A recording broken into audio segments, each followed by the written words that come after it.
Magandang hapon po, ano? Nandito po kami ngayon sa Paradise Site sa may Barangay 128, Zone 10. Meron po kaming regular Bible study tuwing araw ng Sabado ng hapon. Ngayon ay magsisimula na po kami ng aming Bible study. Ano po? Kaya sa aming pag-aaral, nawa lubos niyo pong maunawahan ang Bible study ito sapagkat ito'y napakahalaga. Kaya meron pong Bible study upang mag-aaral ng mga salita ng Diyos. Nagkataon, nandito po kami sa garden. Ano? Garden po ito. Tingnan nyo po. May mga halaman. Ayan, ano po. Ayan. Ikot pa natin isa. Ayan. Napakasarap po ng simoy ng hangin dito. Presko. Ika nga, nakakapagantok. Kung meron lang pong papag, matutulog ka na. Ano po, ang aming pong pag-aaralan, yung tungkol po kay Jesus sa pangako. Sa Galacia 4, mula po sa 21 hanggang 31. 10 verse. Yung magbabasa po niyan, wala pong iba, kundi si Tatay Ogos. Sa edad po ni Tatay Ogos, ilang taong ka na? 79. Oh, yan. Ito po siya, no? Yan po ang tatay. 79, wala salamin. Wow. Nagbabasa pa ng Bible. Isipin niyo po, biyaya ng Diyos sa kanya yan. Siya po ang nagbabasa sa aming Bible study. O sige, Tatay Ogos, pakibasa mo na, no? Babasahin na to. O sige po. Sabihin nyo sa akin, kayo nagnanais mapapa sa ilalim ng kautusan. Hindi ba ninyo narinig ang sinasabi ng kautusan? Sinasabi roon ni Abraham ay nagkaanak ng 2 lalaki. Isa alipin ng babae at isa ay malayang babae. Mga anak niya ialipin ng babae ay pinanganak ayon sa kagustuhan ng tao. Ngunit ang anak niya ay malaya, babae ay pinanganak bilang katuparan ng pangako ng Diyos. Ito isang paghahambing. Ang 2 babae ay larawan ng 2 kasunduan. Ang isa ay ang tipan sa bundok ng Sinai na kinatawan ni Hagar at ang kanyang mga anak na pawang mga alipin. Si Hagar ay kumakatawan sa bundok ng Sinai na nasa Arabia at larawan ng ng kasalukuyan Jerusalem sapagkat siya'y nasa pagkaalipin kasama kanyang mga mamayan. Ngunit ang Jerusalem ay nasa langit ay malaya at siya ay ating ina. Ayon sa nasusulat, magsaya ka o babaeng hindi nagkaanak. Miyaw ka sa galak, ikaw na hindi pa nakaranas ng hirap sa pagkanganak. Sapagkat higit na marami ang anak ng babae nangungulila kaysa babaeng may asawa. Mga kapatid, tulad ni Isaac, tayo mga anak ayon sa pangako. Kung noon una ang pinanganak ayon sa Espiritu ay inuusig ng pinanganak ayon sa kagustuhan ng tao, gayon din naman ngayon. Ngunit ganito ang sinasabi ng kasulatan, palayasin mo ang mababaeng alipin at ang kanyang anak, sapagkat ang anak ng alipin ay hindi dapat makibahagi sa mana ng anak na malaya. Kaya nga, mga kapatid, hindi tayo anak ng alipin, kundi ng malaya. Ayun po, paghahambing po ito sa dalawang lahi. Sabi po, si Abraham nagkaroon ng anak na lalaki, dalawa. Yung una pong asawa niya kay Agar. Ang pangalan ng babae, Agar. Yung Agar naman pong yun na ialipin ni Sarah, na asawa po ni Abraham. Dahil hindi magkahanak po si Abraham at Sarah, ang sinabi ni Sarah, sipingan mo ang aking alipin para magkaroon ako ng anak. Yung magiging anak ni Agar dapat ibibigay kay Sarah. Yun po yung kasunduan nilang dalawa. Pero nang magbuntis po si Sarah, si Agar, nilait niya po ngayon si Sarah. Kaya nung dumating ang panahon, anong sabi ng Biblia? Kagaya ng binasa ni Tatay Yogos. O yung sa verse 30 lang, Tatay Yogos, pag-ibasa mo yung 30 lang. Ngunit ganito ang sinabi sa kasulatan, palayasin mo ang babaeng alipin at ang kanyang anak, sapagkat ang anak ng alipin ay hindi dapat maibahagi sa mana ng anak ng malaya. Ayun po, palayasin mo, sabi niya. So ginawa ni Abraham yung pinalayas po talaga. Kasama po yung baby niya, si Ismael kung tawagin. Kasi po ang pinangakuan na binigyan ng pangako yung asawa ni Abraham kay Sarah. Yung problema po, hindi po nagbubuntis. Tatay August, punta ka sa Genesis 17, nandun yon. Ayan po, tignan po natin yung history ng Genesis na kung saan yung si Sarah at saka si Agar. Meron po nakalagay doon, Ito po, yung dalawang yan, yung isang babae, sabi niya may pangako. Yung isa, walang pangako, yung alipin. Kaya sabi ni Sarah, yung binasa ni Tatay Yogos, palayasin mo yan, hindi pwede magmana yan. Yung alipin.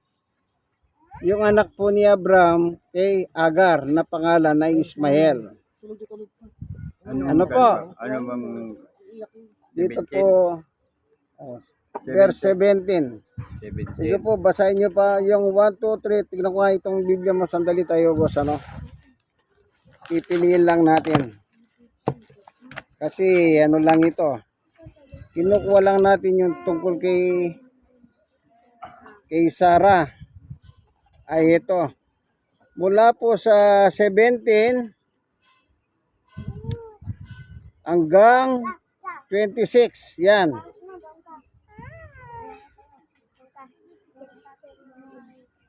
Genesis 17 po. 18, 19, 20, 21, 22, 23, 24, 26, 27, 27 hanggang 27 po, Yun po ang babasahin natin para makita lang po natin yung sinabi ni Pablo. Yung sinabi ni Pablo. Kasi dito po sa Old Testament sinasabi ni Pablo. Kaya para makita po natin itong sinasabi ni Pablo dito sa Galacia 4 mula sa 21 hanggang 31. Yan. Makikita natin kung sino yung pinangakuan. Bagamat may binanggit na po rito, pero wala po nakalagay na pangalan. Pero doon sa Old Testament, meron pong pangalan na binabanggit na inandugan po ng pangako ng Panginoon Diyos. babasahin? Sige po, Tatay August, pakibasa mo po. 17, kapitulo. Opo, ng Genesis 17. Mula sa 17 hanggang sa Ano ba yun? 31? Hindi, 27. Sige po.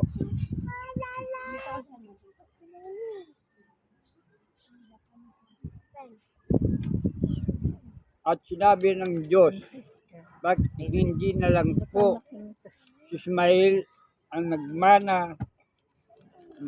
magmamana ang mga pinangako niyo sa akin.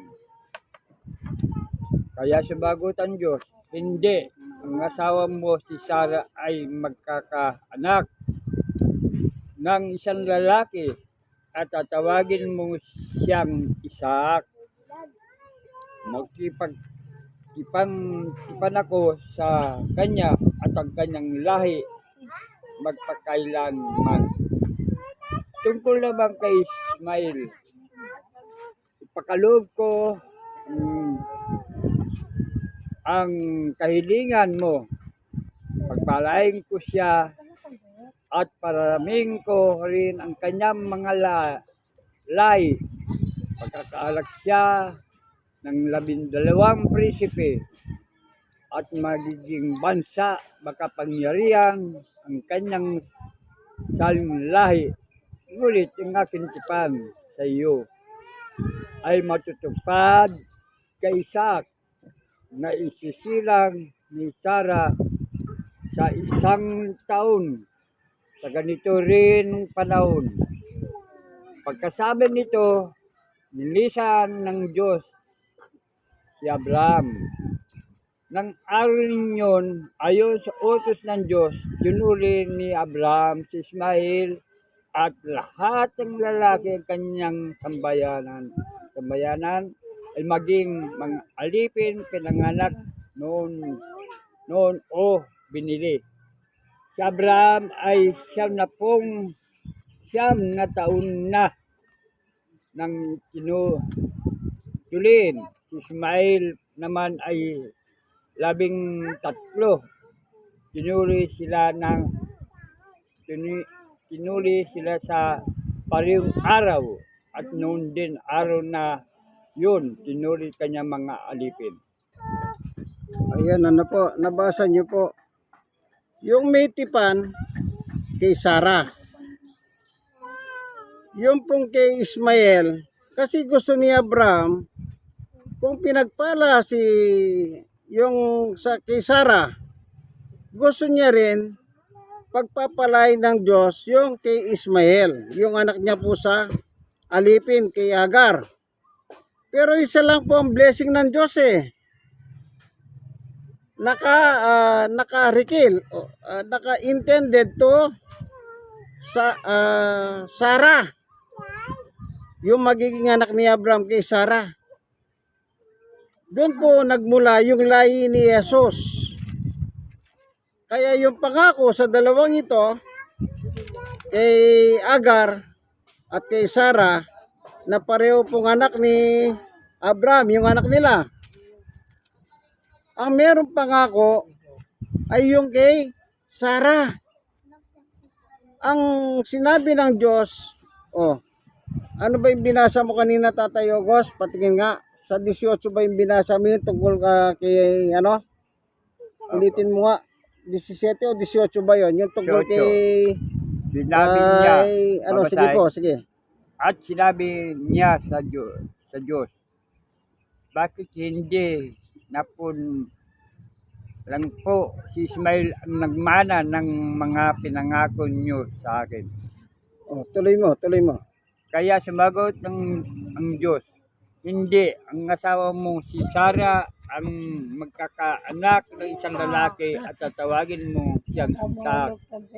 Makikipag-ipan ako sa kanya at sa kanyang lahi magpakailanman. Tuloy mo tayo, boss. Tungkol naman kay Ismael, pinakaloob ko ang kahilingan mo, pagpalain ko siyang at pararaming ko rin ang kanyang lahi. Magkakaanak siya ng 12 prinsipe at magiging bansa makapangyarihan ang kanyang saling lahi. Yun lang po, Yung kay Ismael, pararamihin lang po. Magiging bansa. Alam niyo po ba kung ano alin bansa tinutukoy dito? Yan pong Middle East. Yung Arab country. Yang kamusliman. Yan po. Kaya po, lumaki po eh. Yung sakop ng mga Arab country. Kasi nga po, pinangakuan sila na dadami sila. Ano po? Pero wala pong pangako sa kanilang kaligtasan. Ang kaligtasan ay magmumula sa anak ni Abraham kay Sarah, kay Isaac, downward to Jesus Christ. Ngayon, tignan natin.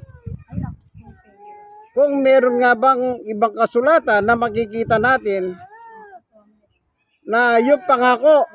Okay. O tayo, Gos, Mateo 1. Yung linya ng pamilya o ninuno ng ating Panginoong Hesukristo, atin po ngayon tutungayan. Dito sa babasay ni Tatay Yogo sa Mateo 1, wala po tayong mababasa o maririnig na tungkol kay Ismael. Ayon po sa kasaysayan ng mga Muslim, inaangkin nila na yung lahi nila ay nagmula kay Ismael. Kaya sinasabi nila na si Abraham daw ay Muslim. Sabi nila. No po? Pero wala namang mababasa sa Biblia na si Abraham ay isang Muslim. Ano po? Sila ay mga Hudyo, Israelita, Israel. No po? Pababasa natin kay Tatay Ogos, ano? Para makita lang po natin, ano? Kasi ang ating tinitignan, yung pangako. Kasi doon tayo nakadepende sa pangako ng Diyos. May tipan siya, pero ang tipan po sa asawa niya, si Abraham, ang tatay, ang asawa si Sarah.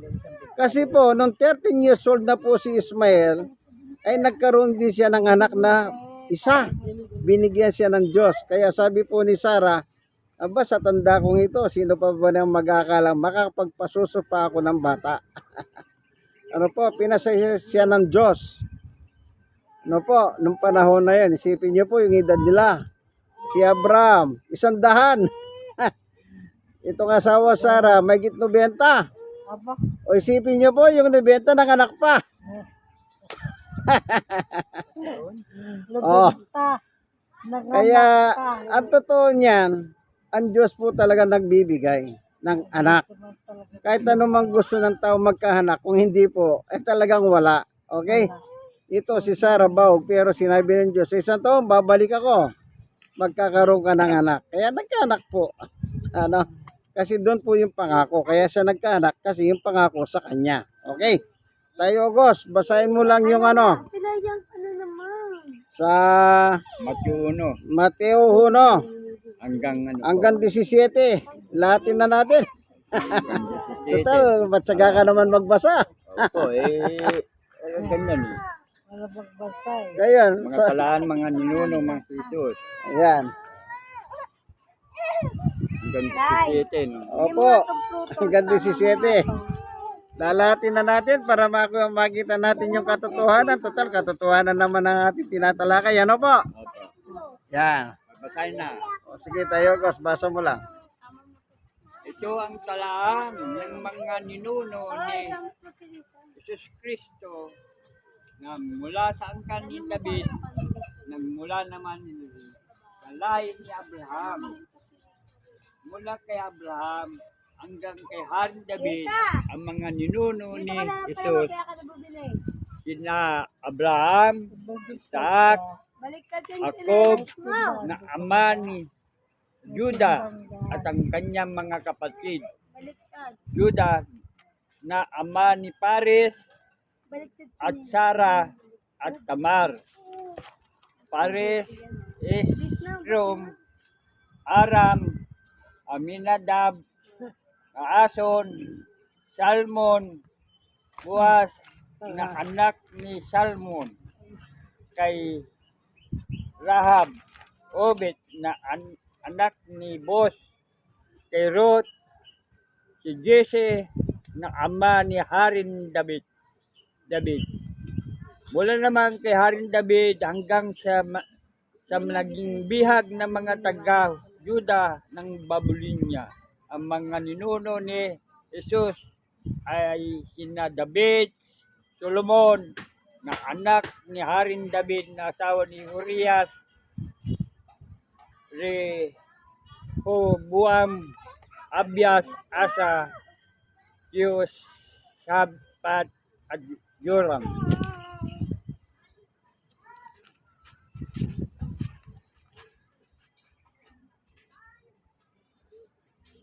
Uzias, Jutan, Akas, Hezekiah, Manases, Admon, Josias,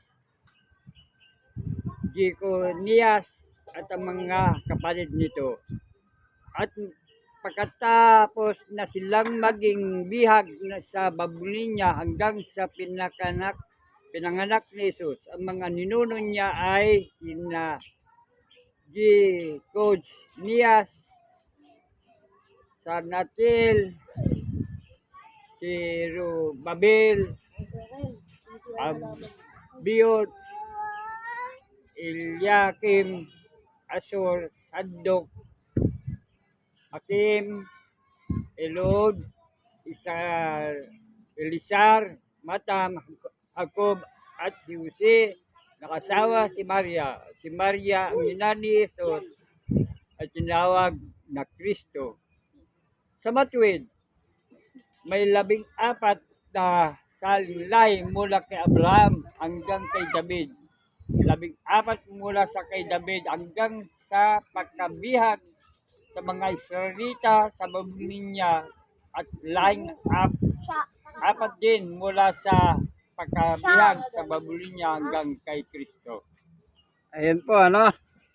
Wala po tayong narinig na Ismael. Wala rin po tayong narinig na Agar. Doon sa talahan ng ninuno ni Jesus.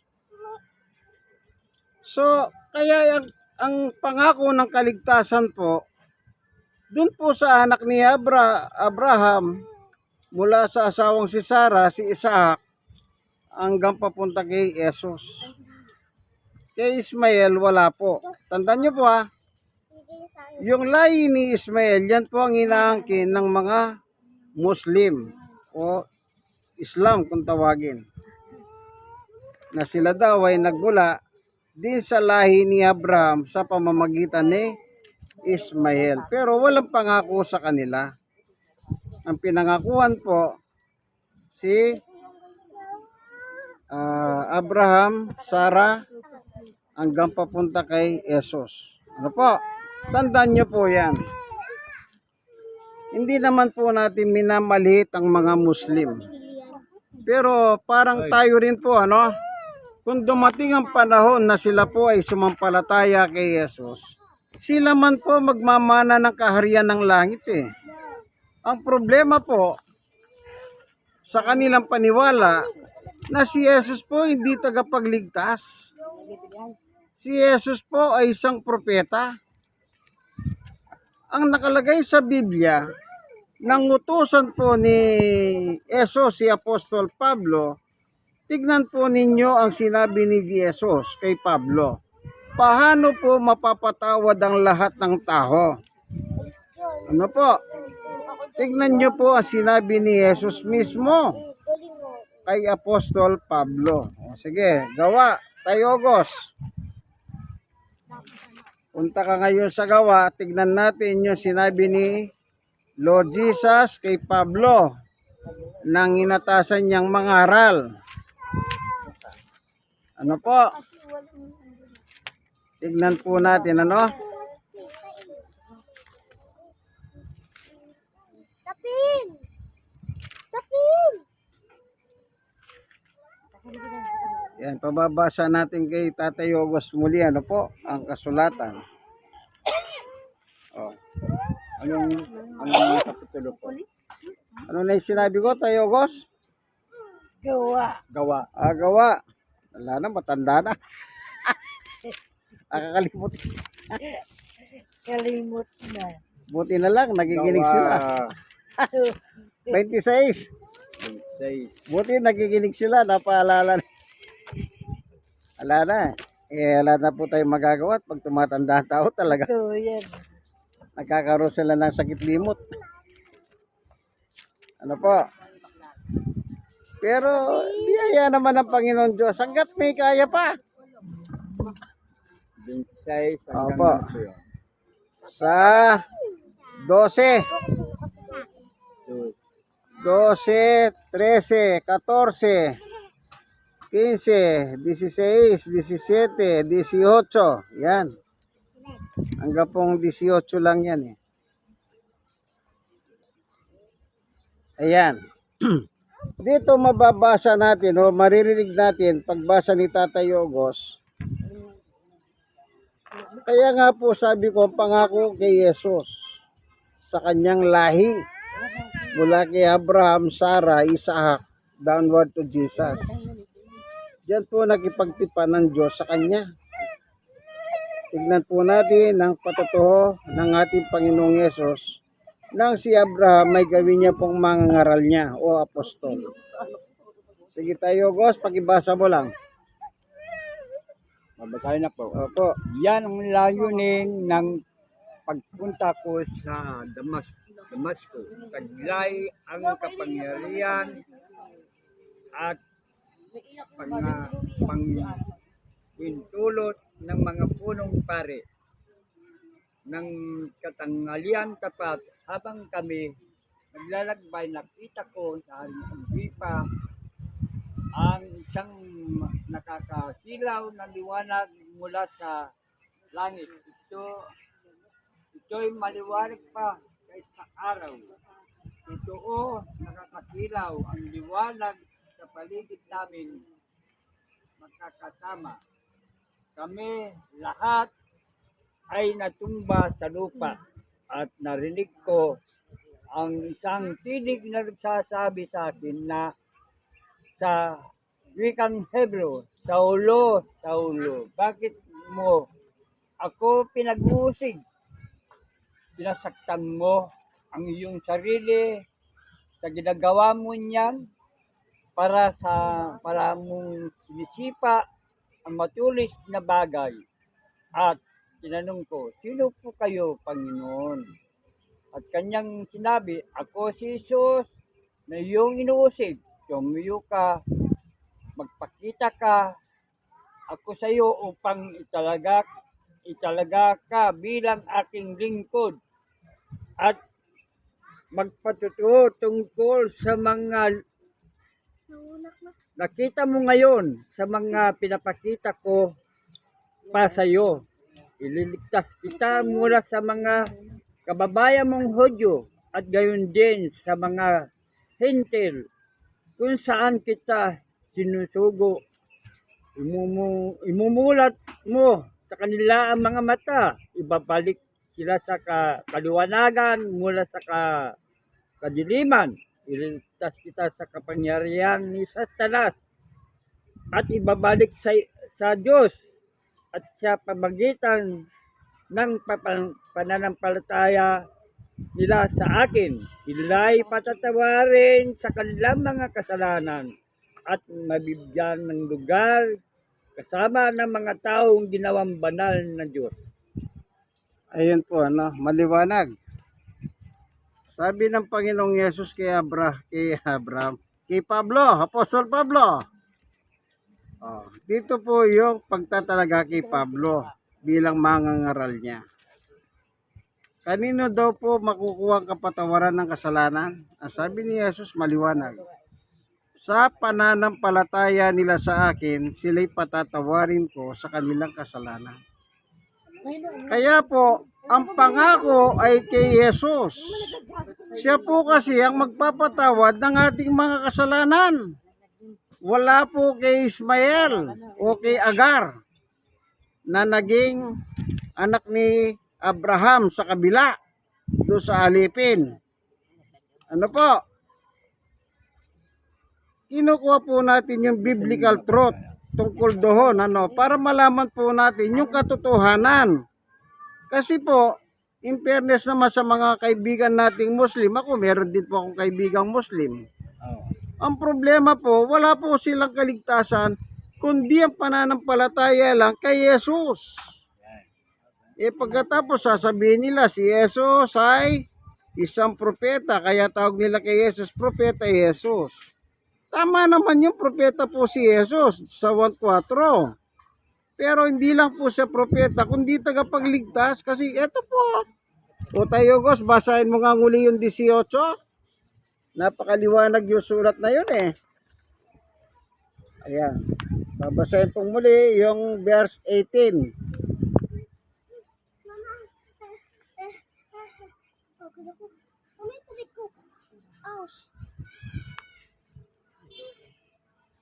Iten, Opo, yung 18 lang po. imumulat mo ang kanilang mga mata, ibabalik sila sa kaliwanagan mula sa kadiliman, ililigtas sila sa pagkapangyarihan ni Satanas at ibabalik sa Diyos. At sa pamamagitan ng pananampalataya nila sa akin, sila'y patatawarin sa kanilang mga kasalanan at bigyang ng lugar na kasama ng mga taong ginawang banal ng Diyos. O kita nyo po, napakaliwanag ang sabi ng Panginoong Yesus, sa pamamagitan ng pananampalataya nila sa akin. Ano daw po? Patatawarin ko sila sa kanilang kasalanan. Kasi po, ang pangako talaga na kay Jesus. Wala po kung kani-kanino. Walang pangako kay Ismael. Sinabi lang kay Ismael, pagpapalain ko si Ismael. Sabi ng Diyos kay Abraham, lalaki lang siya. Malaking bansa. Pero walang kaligtasan. Ano po? Yan po ang parang misteryo ng salvation. Ano po? Pero salamat na lang, meron pong Biblia na ating nababasa. Meron pa po tayong babasahin, panghuli na lang po. Tayo, August, balik tayo sa Galatia, chapter 3. Galatia. Ayan.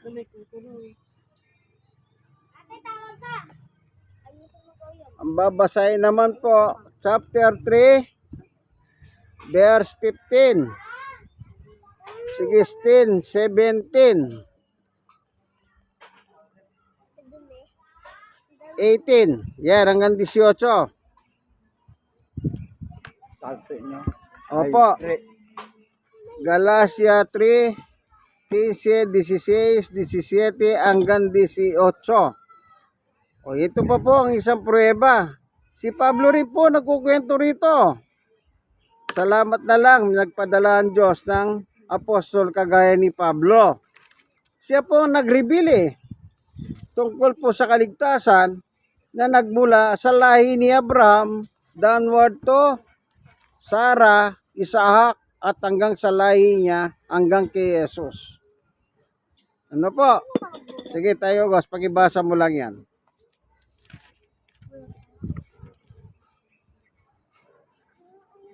Babasahin pa. 3:15. Mga kapatid, narito ang isang pangkanariwang halimbawa. Kapag nalagdaan na isang kasunduan, hindi na ito'y mapapawalang saysay ni madaragdagan. Ngayon, nangako ang Diyos kay Abraham at sa kanyang supling, hindi sinasabi, at sa kanyang mga supling na ang tinutukoy ay marami, kundi kundi at iyong supling na isa ang tinutukoy na ito si Kristo. Ito ang ibig kong sabihin, pinagtibay ng Diyos na isang kasunduan at pinangako niyang tutuparin ito ang kasunduan na yun, ang mga pangako ng Diyos ay hindi pabawalang saysay ng kautusan na dumating pagkaraan ng 430 taon. Kung pamana ay pinakaloob dahil sa kautusan, hindi na ito dahil sa pangako, ngunit sa pamana ay binigay ng Diyos kay Abraham bilang katuparan ng kanyang pangako. Amen. Amen. Ang katuparan ng pangako kay Abraham. Pinaliwanag ni Pablo, sa supling mo, hindi sinabing mga supling mo. Pag lumalabas pong mga supling mo, lahat ng anak ni Abraham. Kaso po, niliwanag ni Pablo, sa supling mo. Ayan. Doon po magmumula ang pangako. Sino po yon? Ang ating Panginoong Jesucristo. Praise the Lord. Ano po? Tayo bilang tao, makasalanan po tayo. Wala tayong magagawa. Ano man ang gawin nyo po, wala kayong magagawa. Wala rin kami magagawa para mapatawad sa kasalanan. Pero ang pangako, kanino po binigay? Sa lahi ng Panginoong Jesucristo. Salamat sa Diyos, ano? Kaya lahat ng tao, anuman ang lahi mo, kulay mo, kailangan isa lang ang sasampalatayanan nating lahat. Sino yon? Ang Panginoong Jesucristo. Kasi sabi ni Jesus, sa pamamagitan ng pananampalataya nila sa akin, patatawarin ko sila sa kanilang kasalanan at mapapabilang sila sa mga ginawang banal ng Diyos. Oh. Sino pong gumagawang banal? Ang Diyos, hindi tao. Praise the Lord. Kaya tatandaan mo, kaibigan. Sayang nga naman pera. Ano po? I-share nyo po sa iba itong video ito. Ano po? At kayo naman na share, i-share nyo rin sa iba. Ano po? Yun lang po. Malay ninyo sa inyong pagsishare, magliliwanag ang salita ng Diyos sa iba. Ano po? Wala pong personalan ng Bible study. Kung minsan po, kaya natin nadahanan yung mga kaibigan nating Muslim. Ako, may kaibigan po ako na Muslim. Nagtuturo din po siya sa kanila. Ang posisyon niya po, yung kagaya ng pari ng posisyon niya. Kaibigan ko po yun. Pagka pinupuntahan ko yun, Antimano, inuutosan yung pamangkin na pinagtitimpla ko ng kape. Nagmamadali pang ipagtimpla ko ng kape nun pagka nakikita ako. Kasi po sila ay nagtitinda. Ngayon bumibili po ako ng mga tinda nila na dinadala ko naman po sa exhibit. Kasi nung araw po sumasali kami sa exhibit. Pero ngayon hindi na po ako sumasali kasi minsan magulo rin Bagamat malakas po ang kita ng exhibit, lalo na yung mga kinakalakal ko, malaki po ang kita. Ano po, ba't tayo napunta sa kalakal? Bible study, kalakal. Malayong malayo na po, ano? Itsapiran nyo na po yung kwentong yun, kasi nadaanan natin yung yung kaibigan ko, ano pangalan kasi nung kaibigan kong Muslim yan, ano po? Basta tatandaan nyo po, ang kaligtasan, nakasalalay sa pananampalataya kay Jesus. At si Jesus po magpapatawad.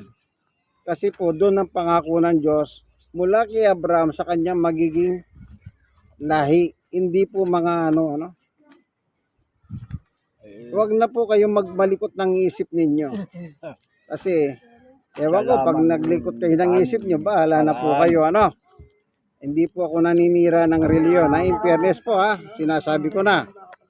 Hindi po, nadahanan lang natin kasi sinasabi naman ng Muslim ang kanilang lahi nagmula kay Ismael. Pero walang pangako. Kundi ang sabi ng Diyos, lalaki lang sila. Kaya lumaki po yung Arab countries. sa Middle East. At sa totoo lang, si Pablo nag-aral po sa Middle East nung araw. Baka hindi nyo po alam. Oh, nag-aral po siya sa Middle East, si Pablo. O ako na pong babasa, panguli na lang naman, dadagdag ko lang ito. Ito po, sa Galacia 1:15. Ngunit dahil sa kagandahan loob ng Diyos, pinili niya ako bago pa ako ipinanganak at tinawag upang maglingkod sa Kanya. 16. Nang minabuti niyang iayag sa akin ng Kanyang anak upang may pangaral ko sa mga hentil, hindi ako sumangguni sa sinumang tao. 17. Hindi rin ako nagpunta sa Jerusalem upang magipagkita sa mga apostol na nauna sa akin. Sa halip, nagpunta ako sa Arabia. At pagkatapos bumalik ako sa Damasco. Yan, ano pa? Si Pablo nangaral sa Arabia, sa Middle East. Praise the Lord, ano po? Salamat Panginoon sa katotohanan na nireveal mo po sa amin sa oras pong ito. Salamat, maliwanag na maliwanag po ang turo at aral mo. Patuloy mo pong basbasan ngayon ang bawat isa na nandito po sa aming Garden Bible Study. Si Tatay Yogos, ang kanyang sambahayan, anak, manugang, apo, kapu-apuan. Marami na po nga po si Tatay Yogos. At saka po si Sister, wala pa nga po. Salamat po Panginoon at bigyan mo po silang masarap na tulog mamayang gabi. Bantayan mo po yung bahay nila, wag mo pong pababayaan masira in Jesus' name. Gisingin mo po sila sa araw ng bukas, taglay ang panibagong buhay at lakas nagmumula sa iyo.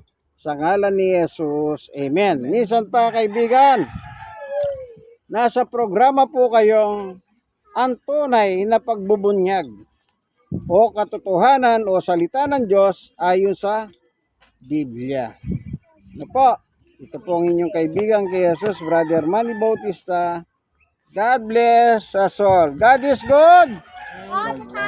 All the time. Amen.